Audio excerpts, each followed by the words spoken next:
Менің атым Алмаз, мен жасым 49-да.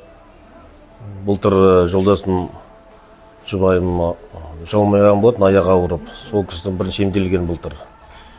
Әрбір жерге барды, бірақ аяғы жазылмаған, осында келген. По-моему, Инстаграм арқылы тапты ғой деймін. И 9 сеанстан кейін аяғы жүріп кетті. Енді уже ол кісі үшінші рет келіп тұр. Ол кісі енді ем жаққан кейін мен де биыл келем деп шештім. Енді әрбір адамның кондердің астында отырады, машинада кондер суық тиеді, қыста да. Сондай суықтардың бәрін шығару үшін бір емделіп алған дұрыс әрбір адамға. Жылына бір рет болса да сондай себеппен келдім мен. Енді әрбір адамның өзінің аурулары көп қой, өзі адам біледі. Ішкі, сыртқы дегенде бізде енді сондайдың қатарындамыз енді. Енді басымызда остеохондроз бар, мойында. Арқан бір сіресіп, суық кірмаған, аяқ кішкене ауырады тоже тіземіз.